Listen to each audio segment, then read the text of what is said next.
नेत्यांपासून ते राजकारणापर्यंत प्रत्येक घडामोडीवर बारीक नजर ठेवणारा तुमचा हक्काचा लोकल न्यूज प्लॅटफॉर्म ठाणे दर्पण, ठाण्याचं खरं प्रतिबिंब. ठाणे शहरात नियमांचे उल्लंघन करून ऑर्केस्ट्रा बार सुरू ठेवणाऱ्या आणि हुक्का पार्लर ठाणे पोलिसांच्या रडारवर आले आहेत. पोलिसांनी काही दिवसांपूर्वी तलावपाळी भागातील आम्रपाली बारवर छापा टाकला होता. त्यानंतर उतळसर येथील एका हुक्का पार्लरवरही छापा टाकला. येत्या काही दिवसात नियमभंग करणाऱ्या बार मालक आणि हुक्का पार्लर मालकांविरोधात कारवाईचा फास आणखीन आवळण्याची शक्यता आहे. राज्यात ऑर्केस्ट्रा बारला नियम लागू करण्यात आले आहेत. रात्री वेळेची मर्यादा, ध्वनिक्षेपणाच्या आवाजाची मर्यादा, महिला वेटर 18 वर्षापेक्षा कमी नसावे असे विविध नियम लागू आहेत. असे असतानाही काही ऑर्केस्ट्रा बारमध्ये नियमांचे उल्लंघन सुरू असते. ठाण्यातील काही भागात हुक्का पार्लर देखील मोठ्या प्रमाणात सुरू असल्याच्या तक्रारी होत्या. आमदार केळकर यांनी ठाण्यातील हुक्का पार्लर विरोधात आंदोलन उभारले होते. काही काळ हुक्का पार्लर बंद झाल्यानंतर ते छुप्या पद्धतीने पुन्हा सुरू झाल्याच्या तक्रारी पोलिसांना प्राप्त झाल्या होत्या. त्यामुळे बार आणि हुक्का पार्लर विरोधात ठाणे पोलिसांनी कठोर कारवाईला सुरुवात केली आहे. काही दिवसांपूर्वी ठाणे पोलिसांनी तलावपाळी परिसरातील आम्रपाली बारवर धाड टाकली. यावेळी नियमांचे उल्लंघन करून बार चालविला जात असल्याचे समोर आले होते.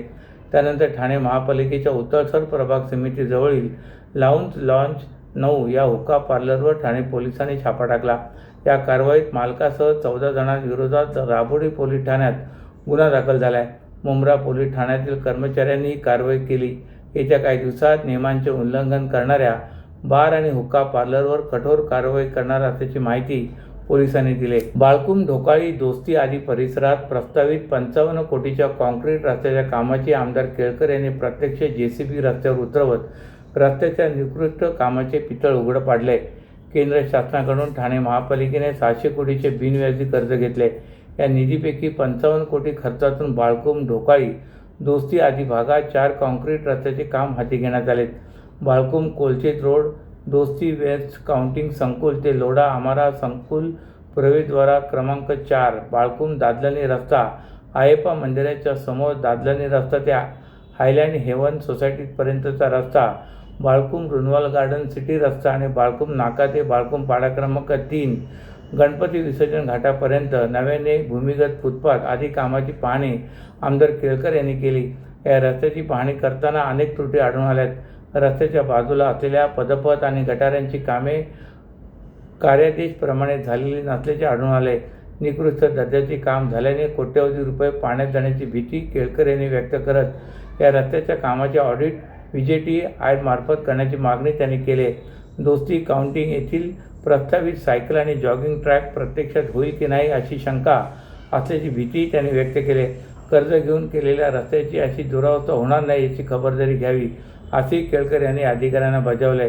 यंदा पावसाचे प्रमाण सरासरीपेक्षा कमी राहण्याची शक्यता वर्तवली जात असल्याच्या पार्श्वभूमीवर ठाणे महापालिकेने भूजल साठा टिकून ठेवण्यासाठी नवीन मोहीम हाती घेतली. या शहरातील सार्वजनिक कूपनलिकेसाठी पर्जन्य जल संचयन व विनियोग योजना राबविण्यात येणार असून त्यासाठी 80 पुनर्भरण खड्ड्याचे बांधकाम करण्यात येणार आहे. या कामासाठी सुमारे 25 लाख रुपयांचा खर्च अपेक्षित असून या संबंधीचा प्रस्ताव आज होणाऱ्या सर्वसाधारण सभेपुढे प्रशासनाने मंजुरीसाठी ठेवला आहे. ठाणे महापालिका क्षेत्रात एकूण 2024 कूपनलिका असून त्यापैकी 984 हातपंपासह असलेल्या कूपनलिकांचा वापर झोपडपट्टी भागातील नागरिकांकडून पाणी टंचाईच्या काळात केला जातो. तसेच 404 कूपनलिकांमधील पाणी सार्वजनिक स्वच्छतागृहांच्या साफसफाईसाठी वापरले जात असल्याने पिण्याच्या पाण्याची बचत होत आहे. अग्निशमन केंद्रे, रुग्णालये, शाळा, स्मशानभूमी आणि विविध सार्वजनिक कार्यालयांमध्येही दुय्यम वापरासाठी या पाण्याचा उपयोग केला जातो असा दावा पालिका प्रशासनाने प्रस्तावित केला आहे. तुमच्या व्यवसायासाठी खेळते भांडवल, क्षमता विस्तार, आधुनिकीकरण आणि यंत्रसामग्री खरेदीसाठी विश्वसनीय ओव्हरड्राफ्ट सुविधा, कर्ज मर्यादा 7 कोटींपर्यंत, जलद मंजुरी, 120 महिन्यांचा परतफेडीचा कालावधी, TJSB ODS drop against property, TJSB सहकारी बँक लिमिटेड, भरोसे का बँक, भविष्य का बँक तुमच्या व्यवसायासाठी खेळते भांडवल, क्षमता विस्तार, आधुनिकीकरण आणि यंत्रसामग्री खरेदीसाठी विश्वसनीय ओव्हरड्राफ्ट सुविधा, कर्ज मर्यादा 7 कोटींपर्यंत, जलद मंजुरी, 120 महिन्यांचा परतफेडीचा कालावधी, TJSB ODS drop against property, TJSB सहकारी बँक लिमिटेड, भरोसे का बँक, भविष्य का बँक तुमच्या व्यवसायासाठी खेळते भांडवल, क्षमता विस्तार, आधुनिकीकरण आणि यंत्रसामग्री खरेदीसाठी विश्वसनीय ओव्हरड्राफ्ट सुविधा, कर्ज मर्यादा 7 कोटींपर्यंत, जलद मंजुरी, 120 महिन्यांचा परतफेडीचा कालावधी, TJSB ODS drop against property, TJSB सहकारी बँक लिमिटेड, भरोसे का बँक, भविष्य का बँक सर्व नागरिकांना आवाहन करण्यात येत आहे की सध्या डासांमार्फत पसरणाऱ्या डेंग्यू या आजाराचा प्रसार रोखण्यासाठी प्रत्येकाने पुढील प्रमाणे कार्यवाही करावी. डेंग्यू आजार एडिस इजिप्ती हा डास चावल्याने होतो. या डासांची पैदास साचलेल्या किंवा साचवलेल्या स्वच्छ पाण्यामध्ये होते. 8 दिवसांपेक्षा जास्त दिवस पाणी उघडे व साचून राहिल्यास त्यात डास अंडी घालतात. अंड्यांच्या अळ्या तयार होऊन पुढे डास तयार होतात.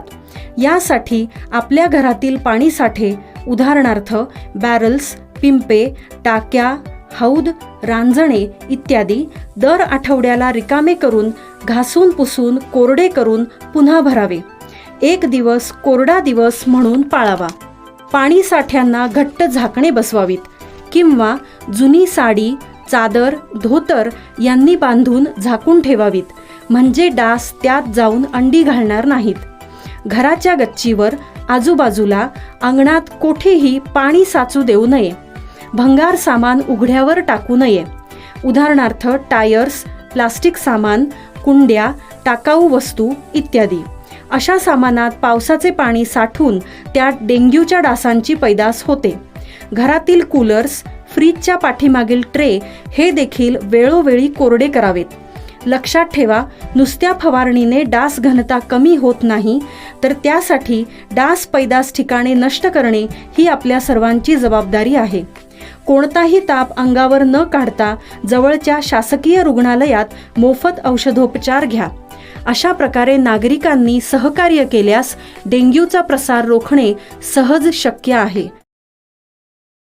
ठाणे प्रादेशिक परिवहन कार्यालयातील कर्मचाऱ्यांनी 16 जूनपासून बेमुदत संप पुकारल्याने परिवहन कार्यालयात येणाऱ्या वाहनधारक आणि वाहन चालकांना गैरसोयीचा सामना करावा लागतोय. वाहन चालक परवाना बनवून देणे, वाहन नोंदणी, वाहनांचे परमिट, वाहन हस्तांतरण, फिटनेस तपासणी आदी महत्त्वाच्या सेवा जवळपास ठप्प झाल्यात. प्रादेशिक परिवहन कार्यालयातील कर्मचाऱ्यांनी विविध मागण्यांसाठी 9 जून रोजी 1 दिवसीय लाक्षणिक संप करून सरकारचं लक्ष वेधण्याचा प्रयत्न केला. मात्र शासनाने प्रादेशिक परिवहन विभागातील कर्मचाऱ्यांच्या मागण्यांकडे दुर्लक्ष केल्याने 16 जूनपासून प्रादेशिक परिवहन विभागातील कर्मचाऱ्यांनी बेमुदत संपाची हाक दिली. त्यामुळे RTO कार्यालयात येणाऱ्या वाहनधारक व वाहन चालकांना या संपाचा फटका बसतोय. ठाणे प्रादेशिक परिवहन विभागात दररोज शेकडो नागरिक विविध कामासाठी येत असतात. प्रादेशिक परिवहन विभागातील कर्मचाऱ्यांनी संप पुकारल्यामुळे परिवहन विभागातील कार्यालयाच्या खिडकीवरील कामकाज ठप्प झाले असून अर्जदारांना प्रतीक्षा करावी लागत आहे. अनेक नागरिकांनी पूर्वनियोजित वेळ घेऊ नये, त्यांची कामे पूर्ण होत नसल्याच्या तक्रारी येत आहेत. विशेषतः नव्या वाहनांची नोंदणी, व्यावसायिक वाहनांचे परमिट, नूतनीकरण, वाहनांच्या मालकी हस्तांतरणाची प्रक्रिया तसेच फिटनेस प्रमाणपत्राची संबंधित कामे पूर्णपणे विस्कळीत झाली.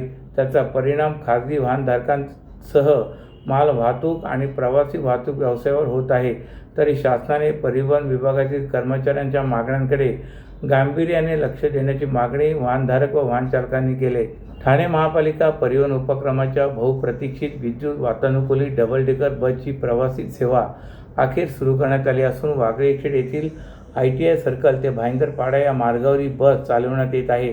आणखीन एक डबल डेकर बस 2 ते 3 दिवसात ताफ्यात दाखल होणार असल्याची माहिती परिवहन प्रशासनाने दिली.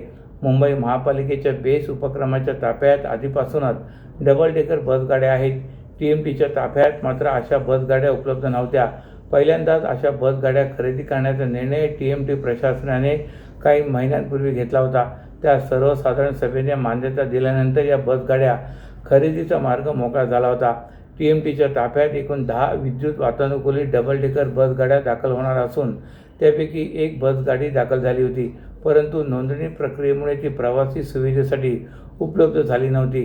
दरम्यान नोंदणी प्रक्रिया उरकून आता ही विद्युत वातानुकूलित डबल डेकर बस प्रवासी सेवेसाठी उपलब्ध करून देण्यात आले.